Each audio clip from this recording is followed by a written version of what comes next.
Puji nama Tuhan. Shalom saudaraku yang kekasih, kita bersyukur bahwa kita punya Allah yang setia.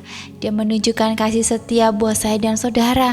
Untuk itu jangan pernah takut dan jangan pernah khawatir, sebab Allah kita Allah yang setia. Amin saudara. Mari saat ini kita mau baca bersama-sama Kisah Rasul 9 ayat 1-9 yang berbunyi demikian. Sementara itu berkobar-kobar hati Saulus untuk mengancam dan membunuh murid-murid Tuhan. Ia menghadap imam besar dan meminta surat kuasa daripadanya untuk dibawa kepada majelis-majelis Yahudi di Damsyik, supaya jika ia menemukan laki-laki atau perempuan yang mengikuti jalan Tuhan, ia menangkap mereka dan membawa mereka ke Yerusalem. Dalam perjalanannya ke Damsyik, ketika ia sudah dekat kota itu, tiba-tiba cahaya memancar dari langit mengelilingi dia.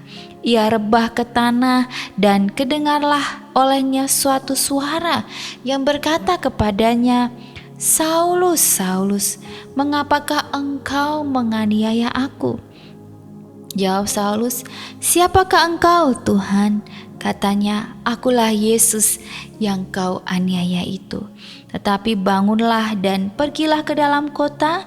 Di sana akan dikatakan kepadamu apa yang harus kau perbuat." Maka termengung-mangunglah teman-temannya seperjalanan, karena mereka memang mendengar suara itu, tetapi tidak melihat seorang juga pun. Saulus bangun dan berdiri, lalu membuka matanya, tetapi ia tidak dapat melihat apa-apa. Mereka harus menuntun dia masuk ke Damsyik. 3 hari lamanya ia tidak dapat melihat, dan 3 hari lamanya ia tidak makan dan minum. Dalam kitab Kisah Para Rasul, kita bertemu dengan seorang Yahudi yang gigih bernama Saulus, yang juga dikenal sebagai Paulus. Ia bersalah karena terus-menerus menganiaya orang percaya dan berniat membunuh mereka. Bukti menunjukkan bahwa ia semacam pemimpin gerombolan dan bagian dari orang banyak yang terlibat dalam pembunuhan Stefanus. Namun kemudian Allah berbicara kepadanya dalam arti harfiah. Dalam perjalanan ke Damsyik, Saulus dibutakan oleh suatu cahaya dan Yesus berkata kepadanya, "Mengapa engkau menganiaya aku?" Saulus balik bertanya, "Siapakah engkau, Tuhan?" Dan itulah awal dari hidup barunya. Saulus pun datang kepada Yesus. Dalam hidup ini, Allah rindu menyelamatkan kita dari keadaan kita yang terburuk. Tuhan menyentuh hati saya dan saudara untuk berbicara kepada kita yang penuh dengan dosa ini. Saat ini saudara, kita harus mau membuka hati kita untuk sungguh-sungguh bertobat dan berdosa. Walaupun Saulus yang akhirnya diganti jadi nama Paulus, dia menganiaya orang-orang yang percaya kepada Tuhan, tetapi Tuhan tetap mengasihinya, bahkan Tuhan mengangkatnya.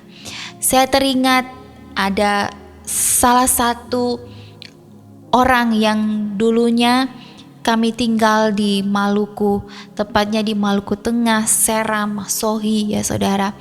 Di sana waktu kecil saya mengalami yang namanya kerusuhan, Jadi setiap 2 tahun bapak saya selalu membawa saya bolak-balik. Kami tinggal di Jawa 2 tahun, 2 tahun kami tinggal di Masohi, di Maluku Tengah. Nah, waktu itu kerusuhan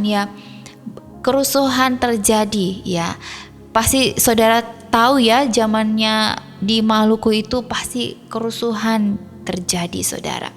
Di mana perang agama, Nah, waktu itu saya mendengarkan kesaksian bahwa ada seorang yang hendak membakar asrama kami.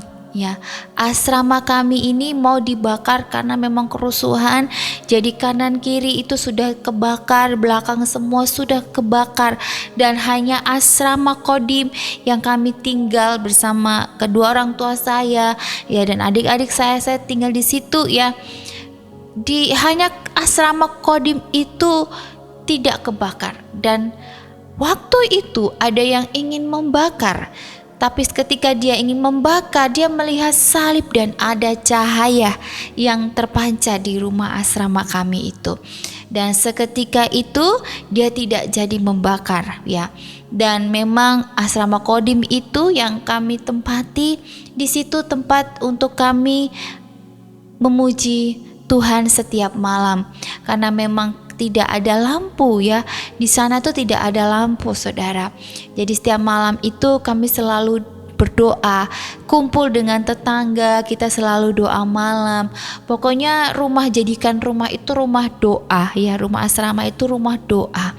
Nah, waktu itu beliau yang mau bakar ini, dia datang sendiri, dia datang ke dua orang tua saya, dan dia menceritakan bahwa dia yang tadinya ingin membakar dan dia melihat salib dan cahaya, akhirnya dia bertobat, saudara. Sampai sekarang, ya, saya masih dengar kontak dari seorang kerabat kami yang di Maluku yang mengatakan bahwa beliau sekarang yang terhilang, yang tadinya terhilang, sekarang kembali kepada Tuhan, ya, melayani Tuhan di sana. Saya bersyukur, puji Tuhan, bahwa Tuhan itu mengasihi tanpa memandang latar belakangmu. Bahkan mungkin, ya, kita yang tadinya mungkin seperti Saulus yang akhirnya jadi Paulus yang suka menganiaya. Tetapi saya berdoa kepada saudara, ketika saudara, ya, mendengarkan ini, saya percaya bahwa Tuhan akan menjamah saudara. Dan Tuhan tuh mengasihi siapapun, tidak memandang siapapun. Dan akhirnya Tuhan mengangkat Saulus menjadi Paulus untuk mengabarkan Injil. Saya teringat juga dengan bapak ini yang tadinya mau bakar rumah kami di asrama Kodim, tidak jadi karena dia melihat Tuhan, dia melihat kemuliaan Tuhan. Untuk itu kita sebagai umatnya, anak-anak Tuhan, ya, harus berdampak, ya. Agar apa? Agar kasih Tuhan itu terpancar, ya, dan banyak orang diselamatkan melihat kasih Tuhan lewat saya dan saudara, ya. Saya juga pernah sharing, saya punya mbak, waktu itu mbak saya ini memang sedikit ada kegangguan di jiwanya, tetapi dia melihat kasih Kristus lewat hidup saya, ya, lewat suami saya, lewat hidup kami yang menyenangkan hati Tuhan tentunya.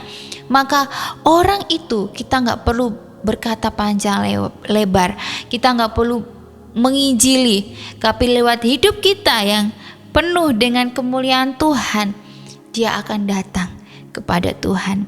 Untuk itu dalam hidup ini saya selalu menjaga, ya, saya selalu berkata kepada suami saya juga bahwa hidup ini orang lihat bukan perkataanmu, bukan apa yang kamu omong baik, tetapi dalam perbuatanmu. Itu lebih dari segalanya, ya. Hidupmu yang memancarkan kasih Tuhan itu akan lebih dari segalanya, ya. Untuk itu jangan kita terus-menerus menyakiti Tuhan dengan perbuatan kita yang tidak menyenangkan hatinya. Tetapi mari kita datang kepada Tuhan dengan perbuatan yang baik, ya.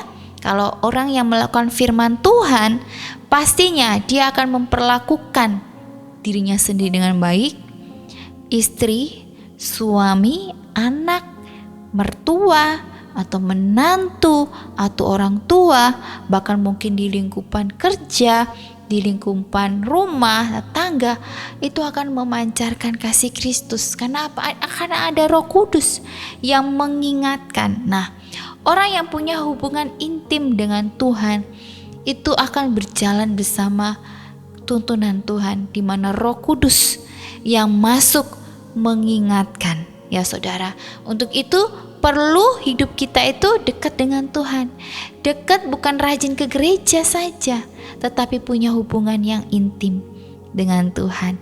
Hubungan intim tuh hubungan yang baik, ya, yang setiap hari berkomunikasi di dalam doa dan merenungkan firman Tuhan.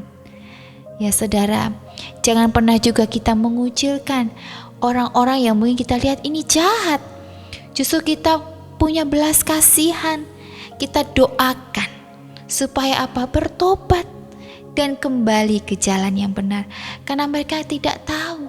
Justru kita ini yang tahu, tidak boleh menghakimi, kasih tahu. Lewat apa? Perbuatan kita yang menyenangkan hati Bapa. Otomatis juga manusia akan melihat itu karena kita berbuah, ya. Nah, kalau kita hidup di dalam Tuhan tidak berbuah, sama saja omong kosong, omong doang. Ya, saya katakan tegas sekali lagi. Kita hidup sebagai anak Tuhan harus berbuah. Dan berbuah itu akan memancarkan kasih Tuhan. Dan banyak orang melihat lewat hidup kita, mereka bertobat dan memuliakan Bapa di sorga. Amin saudara.